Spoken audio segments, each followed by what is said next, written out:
And that was your. that's my clapboard. Yeah. Oh, okay. Clapboard, yeah. I know people. We both know people. We both could know probably people. get Yeah. one. We should do that. Hey, Kilters! Hi. Welcome to the inaugural episode of season 2 of Fireside Dram. That's crazy. Right? The 2017 season. I'm here with my lovely fiancée Beth Ann, who is sporting a chevron of the off-kilter kilts tartan that she's got lint all over. In quilt. I didn't do that. That's how the just sitting over there. Don't make fun of me. Oh my god. This is the wool version. Yes. We don't quite have the polyacrylic version, but I expect that sometime during this season I will be able to announce that it is here. Woo! Woo! So, for those of you who are new, this is Fireside Dram with JT.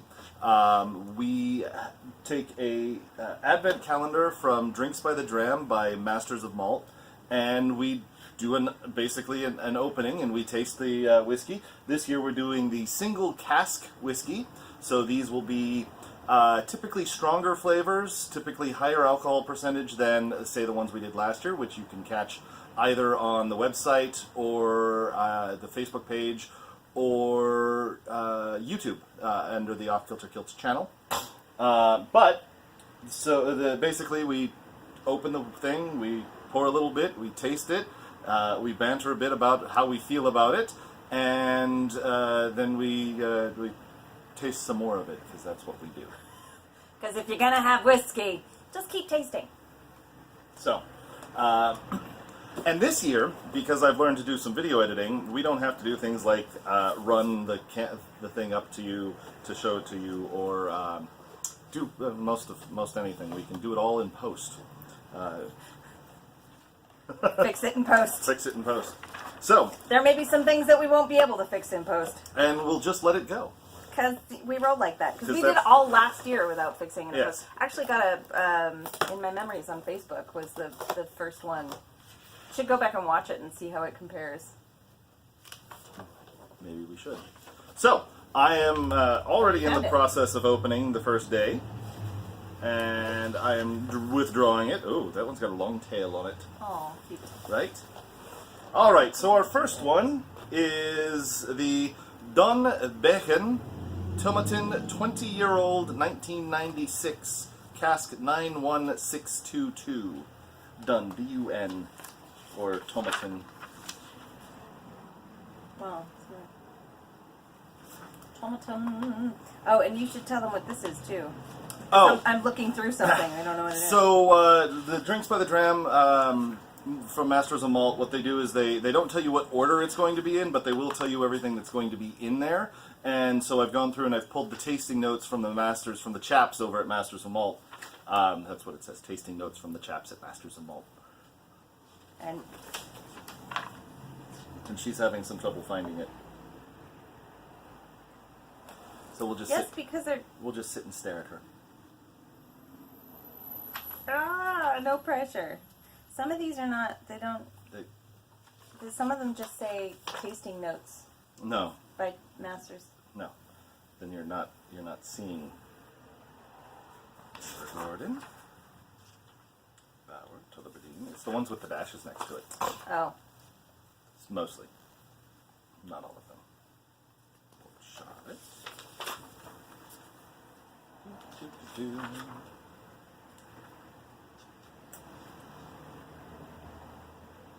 Ah, there we go. Oh, you found it. No, that's not the right one. Closer. There we go. Tomatin, 20-year-old, 1996, cask 91622, Correct. Dunbechen. And I am completely butchering that. I don't speak Gaelic, so there's not a whole lot I can do about that. Alright, so it's a 20-year-old Tomatin single malt finished in a Pedro Jimenez cask. I do speak a little Spanish, so the Jimenez is easy. And independently bottled by Ian MacLeod for the Dunbechen range. This was distilled in October of 1996 and bottled in 2017 with an outturn of just 539 bottles. Fancy. So, 46% of alcohol by volume. crack it open. Don't spill it. He never lets me have any fun. Now, for people who are new to this, this is a quaich. It is a traditional Scottish drinking vessel. It is two-handed on purpose, which means you're supposed to hand it off two-handed, which means the person you're handing it to can't have a weapon in their hands. So, although with one like that, like how large are they normally supposed to be? easy, easy, easy. Half, and stop spilling. You're wasting good whiskey there. I'm ruining the label. And ruining the label, which I have to take a picture of. Probably should have done that beforehand. No, you can't take it beforehand. Oh, that's right. We're fixing this in post. Adding things. Adding things. The traditional quakes go from anywhere from what would be a taster to a full bowl that you would pass around a number of people. But see, but you could easily hand that off with one hand. Yes, but it's ceremonial. Oh, gotcha. Yeah. All right. So first we nose. Then the nose knows. Then we nose with an open mouth. And that allows both the nose receptors and the mouth receptors to get a sense of the nose. Here, go ahead and nose both the... Knows you. And then we get to sit here and try and figure out what it is. Wait, how do you breathe in through both your mouth and your nose? Can you not? No, I'm a singer. Usually you have to isolate them. Okay, see, it smells weaker when I'm doing both. Well, yes, but you're getting more complex flavors out of it. Ah. Okay. Now this one, at the very beginning, I've got dates. Okay. I was going to say sweet. Well, sweet, but it's dates, specifically.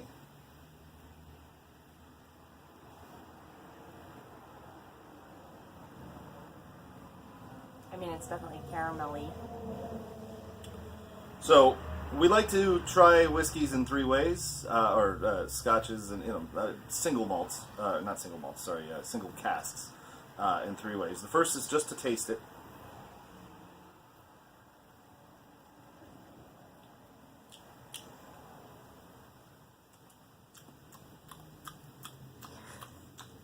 Happy little sounds.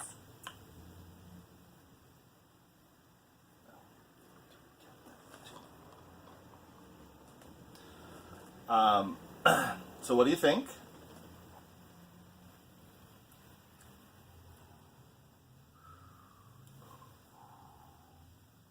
It's funny, you do the chompy thing because it's like, yeah, no, you want to kind of swish more of your saliva over your palate to kind of help keep it from like overly burning your tongue. And I haven't done this in so long that it's just like, yeah, no, this is just a good whiskey.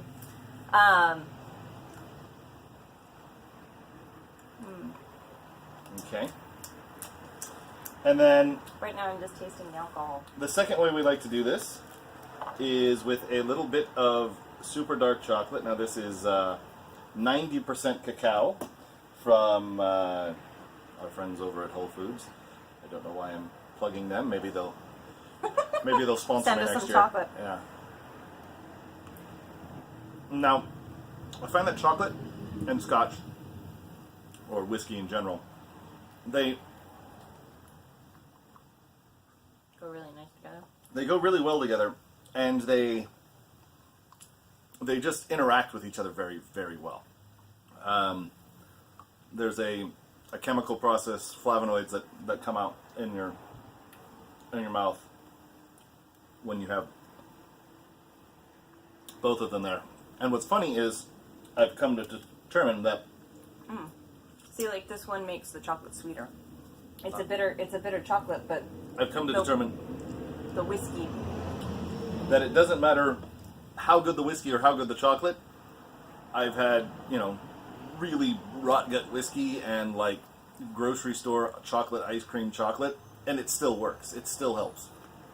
The last way I like to do whiskey is to put a couple of drops of water in there, and that is because the water will actually open up the oils a little bit in the whiskey, and I don't know that I can ever get it on camera, but you can see it as soon as you drop it in. It actually almost looshes. See, but would you do that? Because last year it was a 50-year-old? Yeah. Would you have done that to the 50-year-old? If I had a bottle of the 50-year-old, yes. Okay. Not each one, but I would definitely have tried it. Yeah. And it just makes the whole thing broader. So now we're going to go back to the tasting notes from the chaps at Master of Malt, and they say Dundee. The nose is Dundee cake and mince pie filling. I suppose the mince pie is probably the closest to the date. Dates. It's a earthy thing.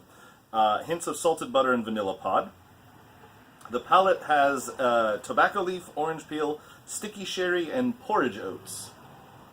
Interesting. Yeah. And then the finish is shortbread with dried fruit and ginger.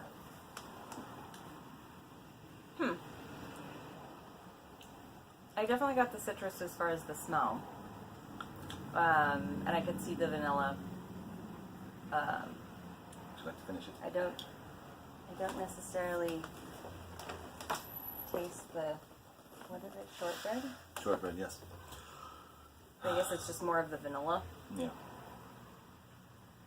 It's been so long since I've had shortbread. I don't remember what shortbread tastes like or sounds like. What do you sound like, shortbread? You'll have to forgive her.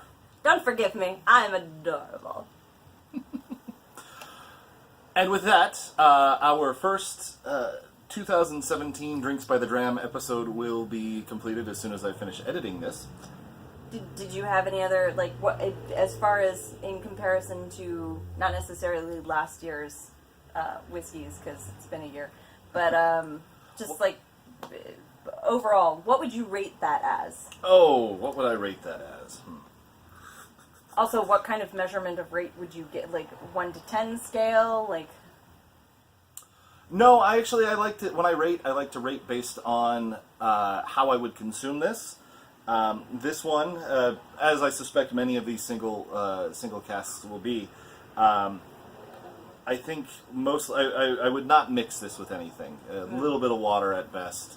Whatever mixture is coming with this is the food I'm eating, not something I'm going to mix in with this liquid. This one is not one I would likely have with dinner. This is something I would have before or after. It's not something that you want to rush, and it's not something that you want to bombard with a ton of other flavors. it is a 20-year-old Yeah. whiskey, so that's understandable, because the flavors are going to have been there and been developed enough to where you wouldn't want to drown them out with other flavors. And just to bring it back around and make most of the people watching this feel old, this whiskey was distilled in 1996, the year I started high school, and the year I know most of you were already out of high school by, but that was 20 years ago. Wow. Yeah, 20 years ago was 1996. By the time that this whiskey was distilled, Jurassic Park had already been out of theaters for 2 years. Sorry, I'm just making myself feel as old as I feel right now. So with that, I do want to step back and show all of the wonderful kilts. We are still a kilt store, even though we do drinks by the we do Fireside Dram on a regular basis. Yeah. So if you've got any kilting needs from for the holidays, by all means, give us a call. Stop on by. We will basically be here for the regular hours through December. Though, actually, I think the holiday both holidays are on a Monday, so We're normally closed we're then normally anyway. closed then anyway. Yeah. So with that, thank you very much for watching, and we'll see you tomorrow.